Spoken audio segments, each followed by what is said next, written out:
Assalamualaikum warahmatullahi ta'ala wabarakatuh.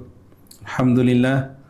Wassalatu wassalamu ala rasulillah wa ala alihi wa sahbihi wa man wala amma ba'd. Di kesempatan yang berbahagia ini kita akan menyambung kajian ilmu mantik di dalam kitab As-Sulamul Munawwarah yang ditulis oleh Imam Al-Allamah Abdurrahman Al-Akhdari rahimahullahu ta'ala wa nafa'ana bihi fid dharain amin. Di sini Syekh Abdurrahman Al-Akhdari akan menerangkan tentang an-nisabul khamsah, nisbah makna kepada makna ataupun lafal kepada lafal yang 5. Syekh Abdurrahman Al-Akhdari berkata dalam kitabnya As-Sulamul Munawwarah, wa nisbatul al-fadhilil ma'ani khamsatu aqsamin bila nuqsani. Wa nisbatul al-fadhilil ma'ani khamsatu aqsamin bila nuqsani. Lafal apabila dinisbahkan kepada maknanya ataupun makna kepada makna ataupun lafal kepada lafal. Di sini Imam Abdurrahman Al-Akhdari menyebut 5 perkara, khamsatu aqsamin bila nuqsani. Ada 5 bagian tanpa ada kekurangan. Lafal sama saja satu, tunggal, ataupun muta'addid, ataupun berbilang, 2, 3. Lafal yang satu ataupun yang berbilang, yang lebih daripada satu, sama saja maknanya satu juga, ataupun maknanya berbilang. Maka semuanya berapa? 4. Lafal wahid, lafal muta'addid, makna wahid, makna muta'addid. Lafal yang tunggal, lafal yang berbilang, makna yang satu, makna yang tunggal, dan makna yang berbilang. Tawatu'un, tasyakukun, takhalufu, wal istiraku aksuhut taradufu. Tawatu'un, satu tawatu. Lafal dan makna satu. Lafalnya satu, maknanya satu. Seperti insanun. Lafalnya satu, insan, tak ada yang lain. Insanun. Maknanya juga satu, yaitu hayawanun nahtik. Hayawan, benda yang hidup, mataharaka bil iradah, yang hidup, bergerak dengan iradahnya sendiri, dan nahtik, al-mufakkir bil quwah, yang berfikir dengan kekuatannya, ada dia natiqah, mufakkir. Maka insan, di sini lafalnya satu, maknanya satu. Dan afrodnya banyak. Zaidun, Amrun, Bakrun, Khalidun, Hindun, Da'dun, Fatimah, Khadijah. Maka apabila kulli, lafal satu, makna satu, maka apabila afrodnya di sini sama, tak ada berbeda, maka ini dinamakan tawatu. Tawatu ni kita kata tasawi, sama. Zaid dengan Amar sama, sama-sama insan, sama-sama natik. Amr dengan Khalid sama-sama insan, hayawan dan natik. Bakar dengan Utsman sama-sama insan, sama-sama hayawan dan sama-sama natik. Tak ada beda. Maka apabila lafalnya satu, maknanya satu, dan afrodnya lam takhtalif, tak ada berbeda, semuanya sama, seperti al-hayawaniyah dan an-natikiyah, maka itu dinamakan dalam nisbatut tawatu, yaitu nisbatut tasawi. Tasawil afrad al-kharijiyah fil makna al-maudu. Samanya semua afrodnya di dalam makna maudu'nya, yaitu al-hayawaniyah dan an-natikiyah. Dan yang kedua, apabila lafal satu, makna satu, tetapi afrodnya dia berbeda, maka ini dinamakan at-tasyakuk. Nisbah ni dinamakan at-tasyakuk. Lafalnya satu, maknanya satu, akan tetapi afrodnya takhtalifu, berbeda. Seperti contohnya yaitu al-bayad. Al-bayad itu adalah putih. Putih ni adalah, bayadun itu adalah lafal, maknanya itu adalah putih. Tetapi afrodnya putih ni, ajza atau afrodnya bayat putih ni, dia berbeda. Putih yang di dinding tak sama dengan putih yang di kertas. Putih yang di kertas tak sama dengan putih yang di lantai. Putih yang di gamis tak sama dengan putih yang ada di kertas. Jadi apabila putih itu sendiri afrodnya berbeda, maka itu dinamakan tasyakuk di dalam nisbah. Maksudnya tasyakuk di sini ikhtilaful afrad fil makna al-maudu'. Berbedanya afrad di dalam makna maudu'nya. Di dalam makna putih itu sendiri afrodnya tak sama. Ada yang putih, ada yang tak terlalu putih, ada yang putihnya lemah, ada yang putihnya sedang, ada putihnya yang kuat. Itu dinamakan tasyakuk. Maka lafal satu, makna satu ini pecah pada dua. Satu dinamakan nisbatut tawatu. Apabila lafal makna satu, afrodnya tak berbeda. Lafal dan makna satu, akan tetapi afrodnya berbeda, itu dinamakan tasyakuk. Yang kedua, ada lafal dan makna. Lafalnya satu, maknanya berbilang. Contoh seperti ainun. Ainun adalah maknanya satu. Lafalnya satu ainun, tetapi maknanya lebih daripada satu. Ainun boleh diartikan ainun itu adalah emas dan perak. Ainun zahab. Ainun mempunyai makna yaitu adalah ainul ma', itu mata air. Ainun dinamakan al-basirah, mata. Ainun bermakna al-jasus, mata-mata.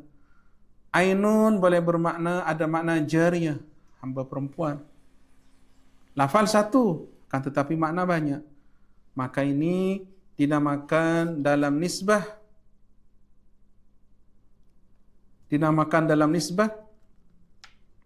yaitu dinamakan mushtarak. Dinamakan mushtarak, yaitu lafalnya satu, maknanya lebih daripada satu. Sama seperti Qur'un.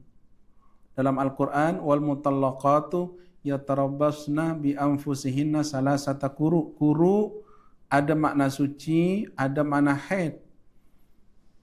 Lafalnya satu, maknanya lebih daripada satu. Maka nisbahnya kita kata itu adalah nisbatul ishtirak. Ada lagi, yaitu yang ketiga ataupun yang keempat, lafalnya lebih daripada satu, maknanya sama. Lafal berbilang, akan tetapi maknanya sama. Seperti apa? Seperti insanun, manusia, basyarun, manusia. Lafal berbeda. Lafal insan tak sama dengan lafal basyar. Lafal basyar tak sama dengan lafal insan. Tetapi maknanya insan, hayawanun natik. Maknanya basyar, hayawanun natik.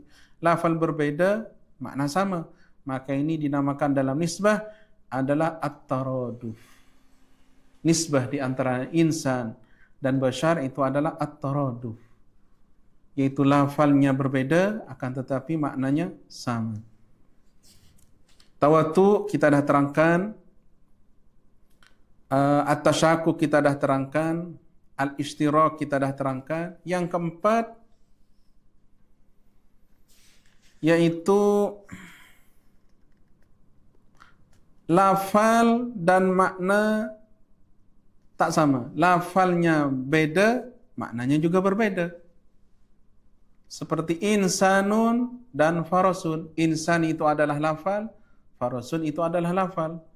Lafal insan tak sama dengan lafal faras. Lafal faras tak sama dengan insan. Makna insan dengan makna faras tak sama. Insan itu manusia, faras itu adalah kuda. Maka apabila lafal tak sama, makna tak sama, itu nisbah di antara keduanya kita kata adalah nisbah at-tabayun. At-tabayun ataupun at-takhaluf. Berbeda di antara keduanya. tawatu, at-tasyakuk, al-ishtirak, at-taraduf, dan juga at-tabayun. Maka sempurna itu 5. Yang pertama itu adalah tawatu, lafal dan makna sama, afrodnya tak ada beda, seperti insan.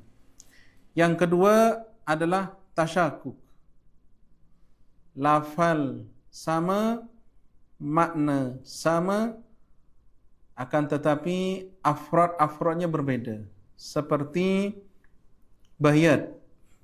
Bayat di sini afrodnya berbeda, maka itu dinamakan tasyakuk. Yang ketiga yaitu adalah at-takhaluf. At-takhaluf yaitu adalah at-tabayun. Lafal lebih daripada satu dan maknanya berbeda. Insan dan faros, lafalnya tak sama, maknanya tak sama. Ini dinamakan at-takhaluf ataupun at-tabayun. Yang keempat itu adalah ishtirak. Lafalnya sama, lafalnya satu, maknanya banyak. Seperti ainun, qur'un. Yang kelima yaitu adalah at-taraduf. Lafalnya berbilang, maknanya satu. Ini nisbah yang 5 yang disebut oleh Imam Abdurrahman Al-Akhdari, tawatu'un tasyakukun takhalufu walistiraku aksuhut taradufu. Setelah Imam Abdurrahman Al-Akhdari menerangkan kulli dan bagian-bagiannya kulli, nisbah di antara kulli ke kulli, maka setelah itu Imam Abdurrahman Al-Akhdari menerangkan lafal murakkab. Karena yang di awal itu adalah lafal mufrad. Lafal mufrad yang juz'i, yang kulli terbagi kepada 5 jenis, fasal, aradun am, aradun khas. Ketika menisbahkan di antara 2 kulli, kadang tawatu, kadang tasyakuk, kadang takhaluf, kadang taraduf, kadang ishtirak. Lafal yang kedua daripada bagian-bagian lafal yang di awal, yaitu kedua adalah lafal murakkab. Kata Syekh, wal lafdhu imma talabun aw khabaru wa awwalun salasatun satudkaru. Wal lafdhu lafal murakkab. Apa yang dinamakan lafal murakkab? Itu adalah lafal yang lebih daripada satu kalimah. Zaidun qaimun, qama zaidun. Imma talabun aw khabaru, sama saja lafal itu adalah lafal talab ataupun lafal khabar. Apa yang dinamakan talab dan apa yang dinamakan khabar? Yang dinamakan talab yaitu adalah ma wujidah ma'nahu bihi. Menyuruh orang, i'lam, kul, ishrab, meminumlah engkau.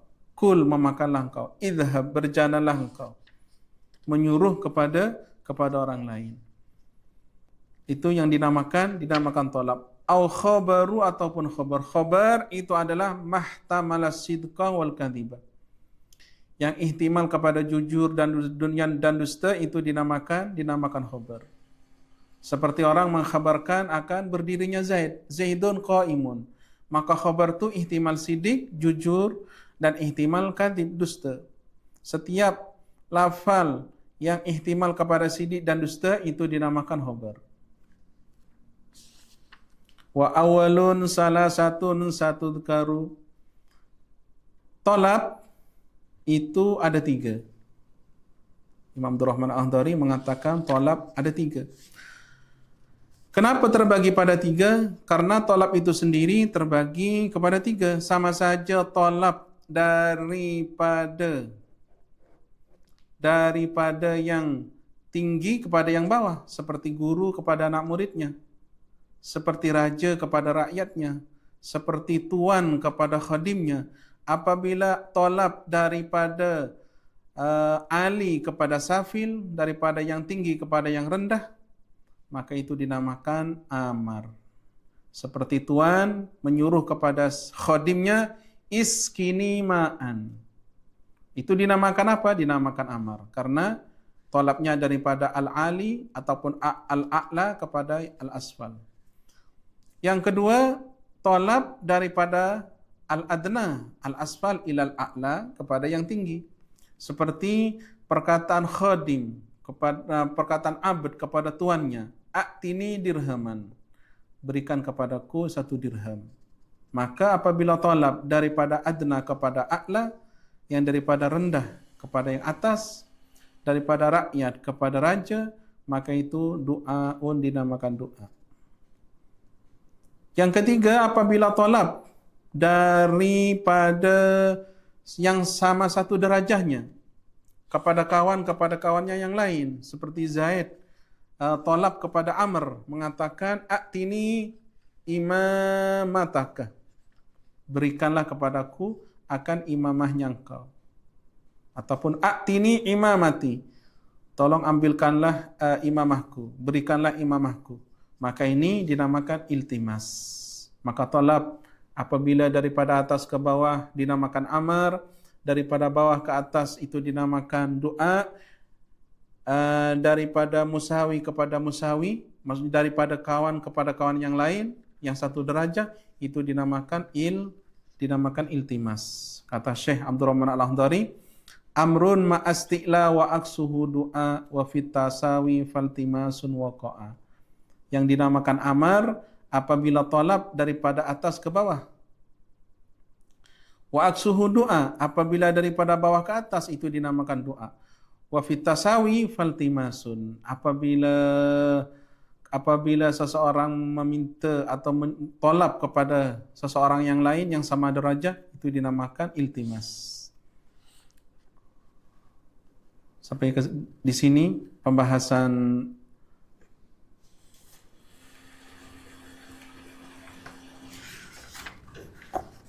kulli, pembahasan nisbah yang 5, dan kita akan sambung di kelas yang lain insyaallah subhanahu wa taala. Terima kasih banyak. Wassalamualaikum warahmatullahi taala wabarakatuh.